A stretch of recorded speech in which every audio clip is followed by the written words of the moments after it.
Bismillahirrahmanirrahim. Assalamualaikum warahmatullahi wabarakatuh. Perkenalkan, nama saya Miftahul Hairi, NIM D10612010025. Baiklah, pada kesempatan kali ini kita akan berbicara tentang pasar modal syariah, yaitu terkait dengan reksadana syariah.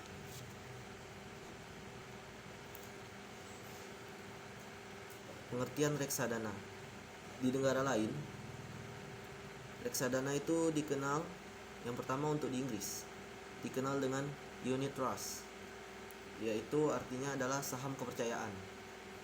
Kemudian di negara Amerika, reksadana dikenal dengan mutual fund atau dana bersama. Kemudian di Jepang juga reksadana dikenal dengan investment fund, artinya adalah pengelolaan dana untuk investasi.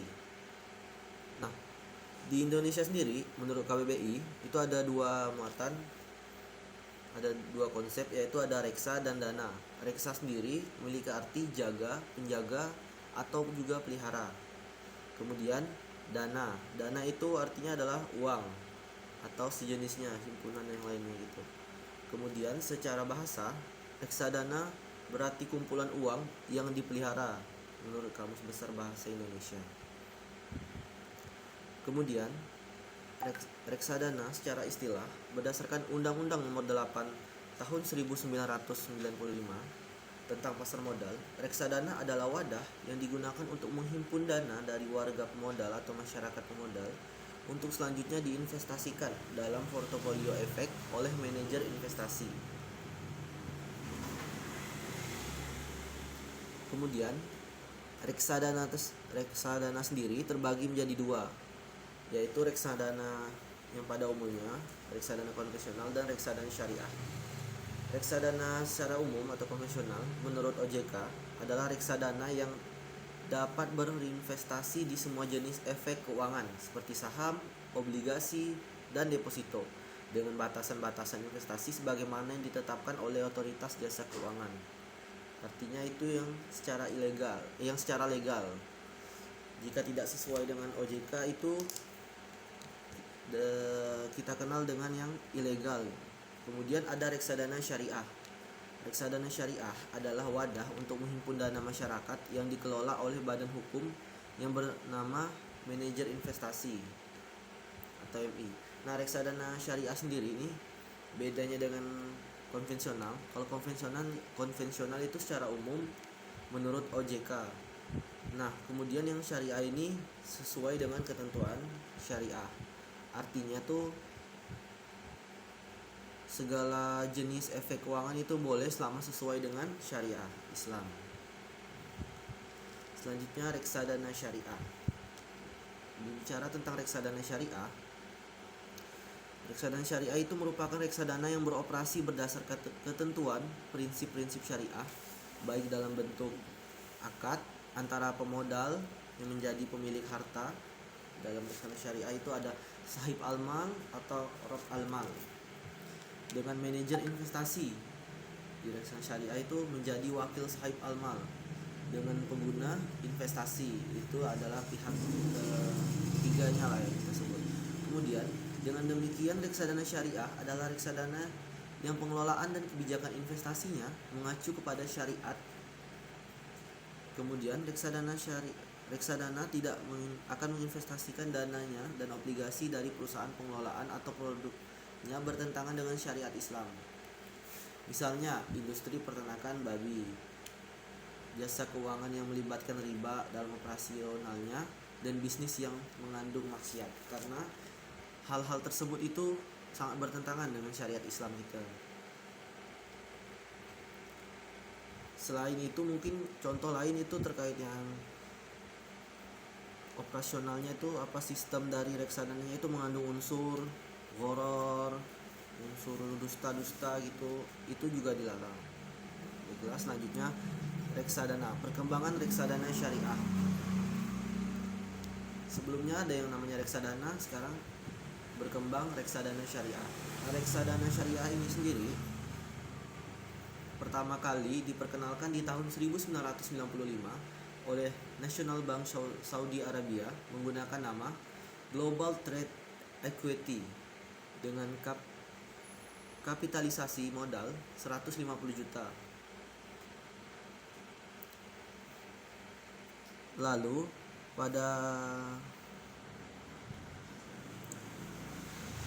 lahirlah Undang-Undang Nomor 8 tahun 1965 tentang pasar modal. Kemudian di tanggal 12 Juni 1997 Bapepam mengeluarkan peraturan reksadana berbentuk kontrak investasi kolektif atau KIK tentang pasar modal. Baik, selanjutnya reksadana syariah di Indonesia. Pada ini untuk reksadana syariah yang di Indonesia yang pernah dikeluarkan untuk tahun 2004. Nah, itu pada bulan Januari ada PT Permodalan Nasional Madani Investment Management PNMIM Syariah Platinum Access.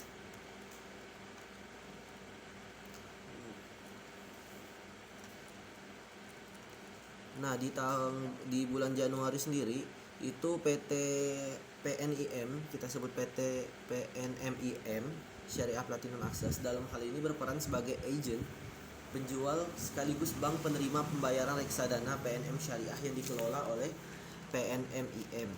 Kemudian di bulan Agustus, manajemen PT Andalan Arta Advisindo atau kita singkat dengan AAA Sekuritas bekerja sama dengan unit usaha syariah Bank Danamon meluncurkan produk reksadana syariah.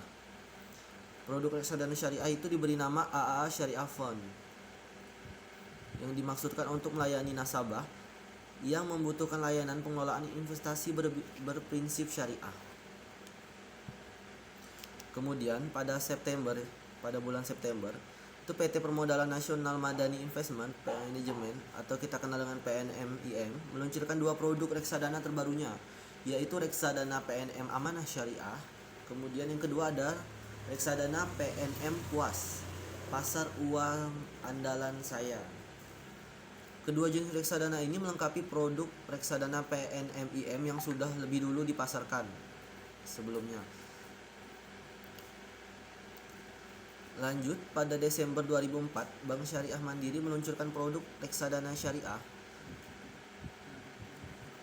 Bank Syariah Mandiri sendiri bekerja sama dengan Mandiri Sekuritas selaku manajer investasi dan Deutsche Bank sebagai bank kustodian.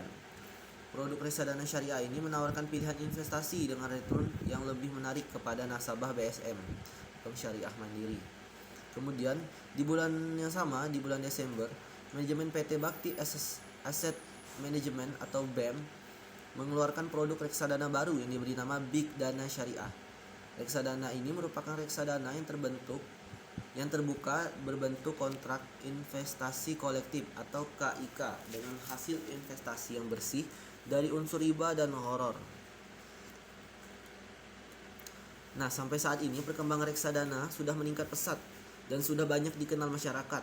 Hal ini sebagaimana pada grafik perkembangan di bawah ini. Nah, ini adalah grafik perkembangan reksadana syariah di Indonesia berdasarkan sumber OJK. Bisa kita lihat untuk yang warna oranye itu adalah jumlah reksadana syariah. Kemudian untuk yang garis tipis itu adalah NAB reksadana syariah.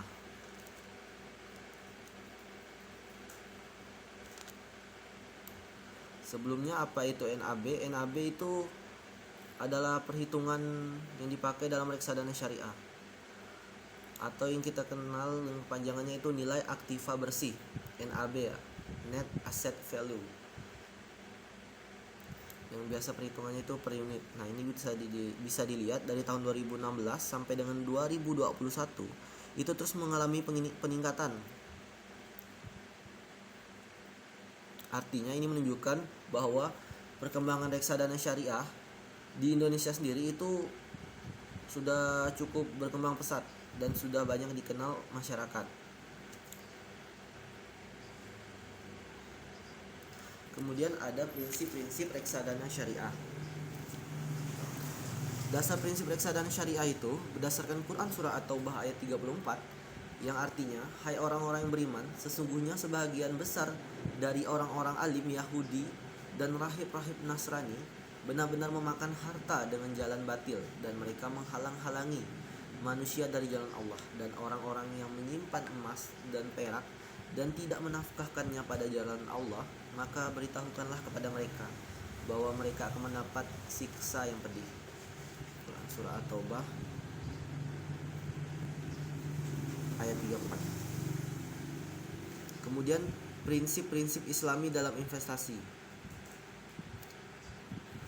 Di dalam Islam tentunya kita ada ketentuan-ketentuan, syarat-syarat. Nah, dari ketentuan-ketentuan itu harus ketentuan-ketentuan syariah itu harus sesuai dengan syariat Islam.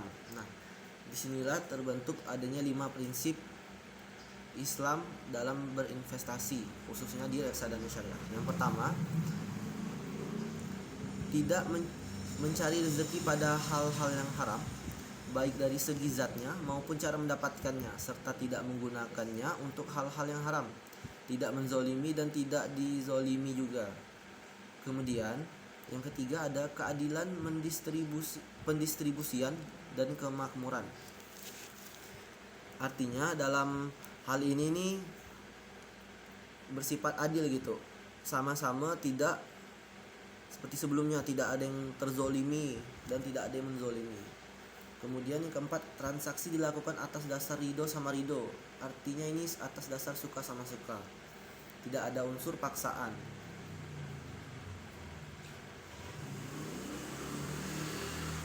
Sehingga yang diperlukan itu dalam berinvestasi itu akadnya itu harus jelas. Kemudian kedua belah pihak yang saling melakukan akad itu tidak ada paksaan lah intinya. Yang kelima, tidak ada unsur riba, masyir, yaitu penjudian atau spekulasi, dan horor. Artinya unsur-unsur yang dilarang dalam Islam itu tidak ada dalam kita berinvestasi, baik itu riba, masyir, penjudian, dan juga horor. Baiknya, nah pada dasarnya sendiri semua kegiatan muamalat itu diperbolehkan selama tidak bertentangan dengan syariat dan mengikuti kaidah fikih. Jadi segala muamalat itu, hubungan kita dengan manusia, termasuk di dalamnya jual beli, berinvestasi, terkait pasar modal, itu semua dalam Islam itu diperbolehkan asalkan tidak bertentangan dengan syariah kita atau syariat Islam kita, dan juga mengikuti dengan kaidah fikih.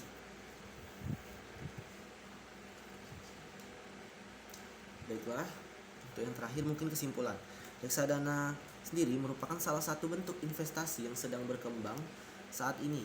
Pada perkembangannya sendiri, mulai timbul reksadana yang menerapkan prinsip syariah pada kebijakan investasinya. Nah, aktivitas investasi reksadana syariah sendiri diperbolehkan karena tidak bertentangan dan menggunakan syariah. Reksadana di prinsipnya bukan saja menyampaikan peluang, tetapi pula menunjukkan beberapa jenis instrumen yang bisa dikembangkan. Evaluasi keberhasilan investasi tidak saja ditentukan oleh taraf pengembalian yang tinggi, sebagaimana yang terkonsep pada ekonomi konvensional, yaitu terkait dengan keuntungan. Kemudian dewasa ini kita nih cenderung berinvestasi dan mulai mengalami pergeseran ke ranah kepuasan spiritual. Kesamaan investasi semacam ini dianggap menjadi ethical investment, yakni investasi yang bisa dipertanggungjawabkan secara sosial sebab menggunakan pertimbangan prinsip yang islami. Pelaku pada investasi reksadana syariah mencakup investor yang manajer investasi yang dipercayai penuh oleh investor pada pengelola reksadana miliknya. Investasi pada reksadana syariah mencakup dengan dua cara, yaitu cara pengembalian subscription serta redemption atau cara penjualan. Pemahaman yang baik akan kedua ini akan menentukan resiko dan keuntungan yang akan didapatkan. Nah, reksadana sendiri dalam kita berinvestasi, khususnya di pasar modal, itu tentu merupakan suatu hal yang memiliki resiko selain memiliki keuntungan dan juga risiko. Yang bisa kita bilang keuntungan dengan risiko ini dalam pasar modal ini dapat berbanding lurus gitu.